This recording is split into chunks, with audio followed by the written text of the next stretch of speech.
Bienvenidos a Solo Son Cuentos, el podcast de historia con buenas historias. Porque después de todo, uno de los placeres de la historia es poder contarla. Mi nombre es Fernando López y los invito a que me acompañen en este imaginario viaje al pasado.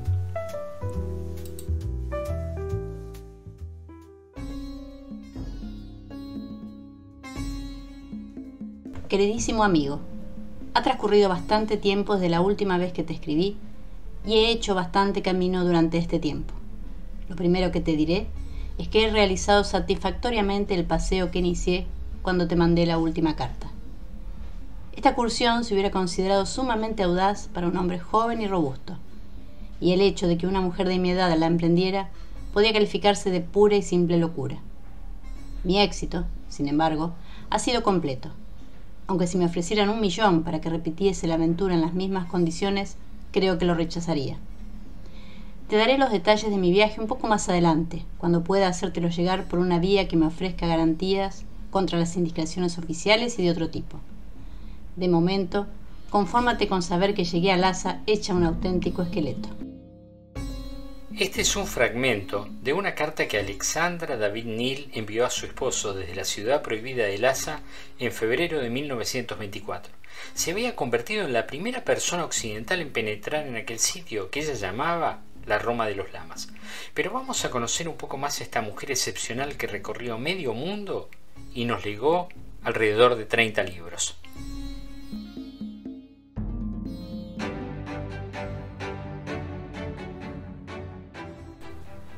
Alexandra, cuyo verdadero nombre era Louise Eugénie Alexandre Marie Duval, nació el 24 de octubre de 1868 en París, en el seno de una familia acomodada. Su madre en realidad era belga y su padre francés. De ellos recibió una influencia muy distinta. Su madre le brindó una educación religiosa. De su padre recibió un legado algo diferente. Resulta que el hombre era republicano y masón y en 1871 la llevó a presenciar la ejecución de los últimos prisioneros que había dejado la Comuna de París. Le dijo que era para que supiera lo que era la vida real. Las jóvenes de buena posición en aquella época estaban destinadas a casarse y tener hijos, llevar una vida discreta al lado de algún marido importante y tener algún hobby más o menos ligero e inofensivo. Pero Alexandra, ya desde muy temprano, parecía dispuesta a romper con esos mandatos. Apenas cumplidos 15 años, su familia alcanzó a impedirle a último momento abordar un barco con destino a Inglaterra. ¡Qué escándalo! Ninguna mujer viajaba sola, y menos siendo una jovencita. ¿Dónde se ha visto, por Dios? En París, Alexandra tomó cursos en la Sorbona, en la Escuela de Lenguas Orientales, y estudió música y lírica. La joven también se sintió atraída por una corriente muy en boga por aquella época, la teosofía. Se interesó mucho por las enseñanzas de Madame Blavatsky, a quien conoció personalmente.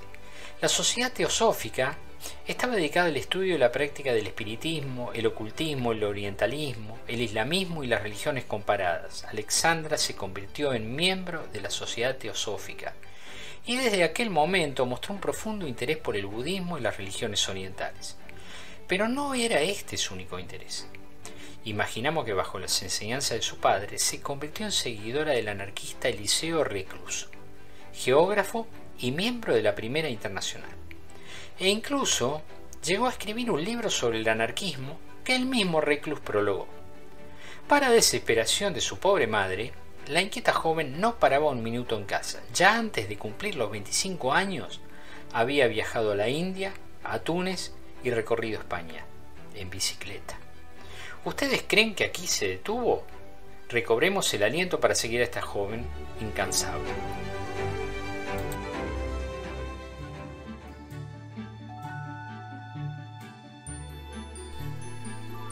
Alexandra visitó la India, el Tíbet, China, Corea, Japón y Mongolia. Dueña de una voz bellísima, se convirtió en cantante y hasta llegó a ser la principal soprano de la ópera de Hanoi en la Indochina francesa, en el actual Vietnam. Sin embargo, nuestra amiga en el pináculo de su carrera artística decidió abandonar aquello y continuar viajando. Tenía por aquel entonces 36 años. En 1896 retornaba a Francia, pero fue por poco tiempo. 3 años más tarde se embarcó en un viaje por el Mediterráneo actuando como cantante en Grecia y en Túnez. para volver a Francia en 1903 y trabajar de periodista para revistas francesas e inglesas. Al parecer, nuestra querida Alexandra habrá pensado que ya era tiempo de sentar cabeza. Fue en Túnez donde conoció a Philippe Nil, un ciudadano francés que trabajaba como jefe de los ferrocarriles tunecinos.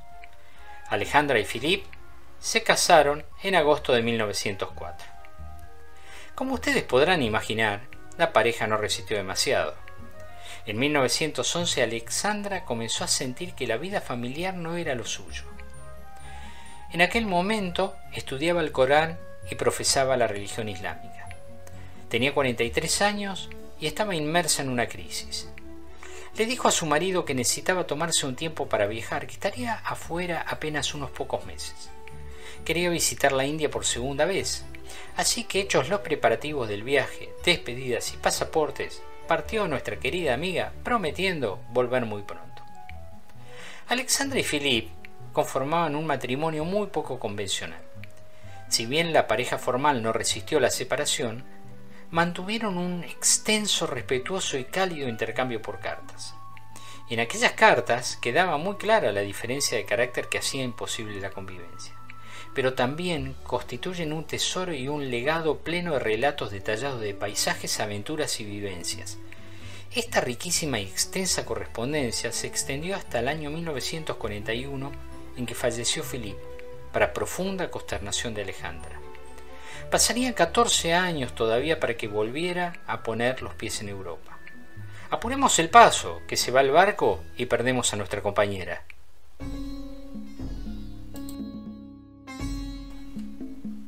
Mientras recorría la India, nuestra amiga se enteró de que el Dalai Lama se había visto obligado a huir del Tíbet, que por aquel entonces se había sublevado contra China. La incansable viajera decidió entonces que iba a conocer al Dalai Lama personalmente, empresa dificilísima para una mujer occidental. Sin embargo, pese a todo y contra todo, logró su propósito el 15 de abril de 1912 en el monasterio de Kalimpong. Aquel día, Alexandra llegó a la vivienda del Dalai Lama en un vehículo llevado por 4 porteadores.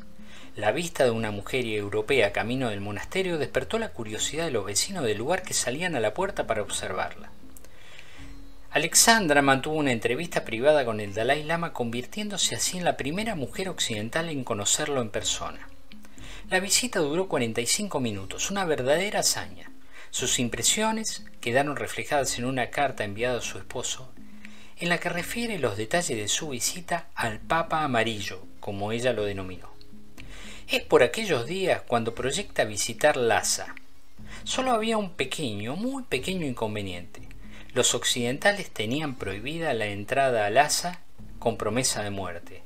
Un detalle menor que no iba a desanimar a Alexandra, una pavada.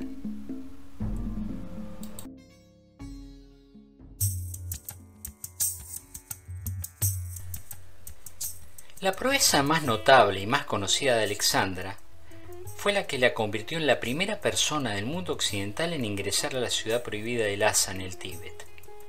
En su peregrinar, nuestra amiga había conocido en la India a un monje muy jovencito, tenía 14 años, llamado Apur Jongden. Al principio lo contrató como secretario, asistente y guía, pero con el tiempo lo convertiría en su hijo adoptivo y compañero inseparable hasta su muerte. En 1921, Alexandra partió desde la India para cumplir con su propósito de conocer la ciudad prohibida. El viaje estaba destinado a durar 3 meses, pero se prolongó durante 3 años. Varias veces intentó llegar a la capital del Tíbet para ser deportada inmediatamente a la India cuando detectaban que era extranjera. Por lo tanto, Alexandra, que no era mujer de amilanarse, decidió cambiar de estrategia y preparar un plan. Se disfrazó de mendiga, se embadurnó la piel con ceniza y se puso pelo de yak teñido. A su vez se tiñó el pelo con tinta china. Fingió ser la viuda de un brujo y madre de John Donne. Viajaban de noche y descansaban de día, tratando de pasar lo más desapercibidos posible. Atravesaron las altísimas montañas del Himalaya, desafiaron la amenaza de los bandidos y las dificultades que les imponían funcionarios chinos y tibetanos corruptos. La travesía duró 4 meses, en los que recorrieron 4.000 kilómetros a pie. Durmieron sobre el suelo helado y comieron raíces. Se mezclaron con otros peregrinos y llegaron a las puertas de la ciudad prohibida esqueléticos, demacrados, con sus ropas convertidas en harapos. Al parecer, la suerte estaba del lado de nuestros viajeros. Cuando se acercaban a la ciudad, se desató una terrible tormenta de arena que impedía casi totalmente la visión. Según su propio relato, solo se veían las figuras difusas y dobladas de los otros peregrinos. Así consiguieron entrar a Lhasa. Era el año 1924. A los 56 años de edad era la primera occidental en entrar al recinto sagrado. Eso sí, ella y su asistente llegaron en un estado lamentable, desarrapados y medio muertos de hambre y frío. Pasaron allí 2 meses. Finalmente, Alexandra había alcanzado su propósito. Veamos qué impresión le produjo su tan ansiada Lhasa una vez que pudo entrar allí.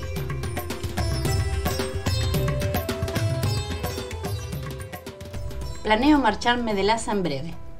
La ciudad no tiene mucho interés. Estoy harta de visitar lamacerías. He visto tantas. El famoso templo de Yoho no tiene nada de maravilloso.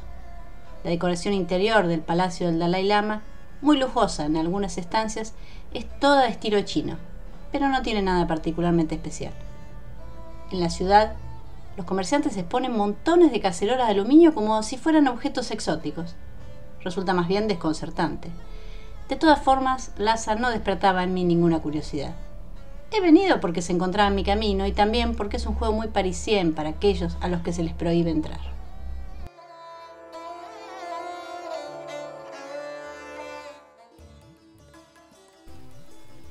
Este es un extracto de una carta que Alexandra envió a su esposo con fecha 2 de abril de 1924. En verdad, Alexandra y John Den no la pasaron muy bien, que digamos, en la Roma de los Lamas o en el Vaticano del Tíbet, como ella la llamaba. Inicialmente se alojaron en una especie de hospedaje para menesterosos. Estuvieron aquejados ambos por una especie de persistente gripe que los tuvo a muy mal traer, e incluso les hizo temer por su vida. Finalmente, como vemos, las cartas transmiten una cierta desilusión con la ciudad a la que tanto esfuerzo les había costado alcanzar. Pero mis amigos y amigas, no se pongan cómodos, ni deshagan las valijas. Tras la aventura del Tíbet, Alexandra continuó viajando incansablemente. Recorrió China durante 10 años y el año 1938 no la encuentra sentada leyendo un libro frente a una chimenea, sino abordando un barco en el río Yangtze, preparada para huir de la guerra civil china.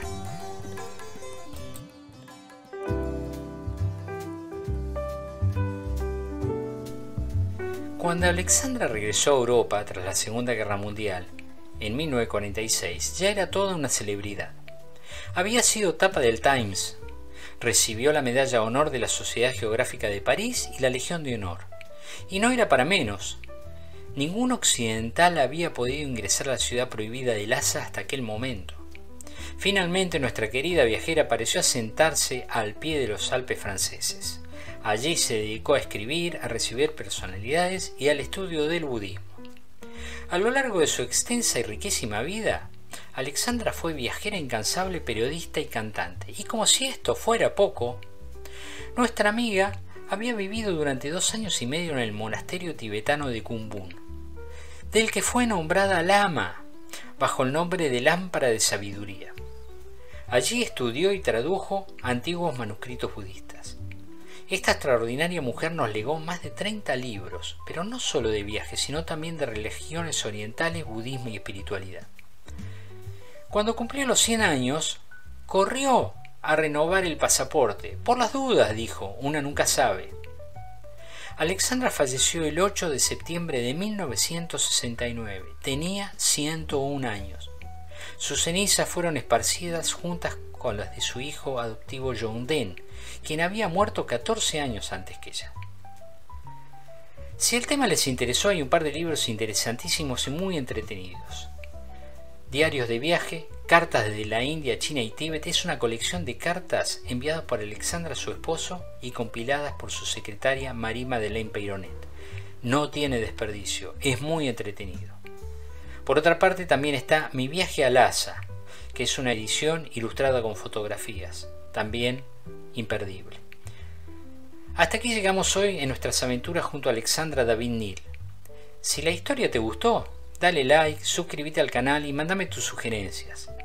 Nos encontramos en el próximo episodio de Solo son cuentos.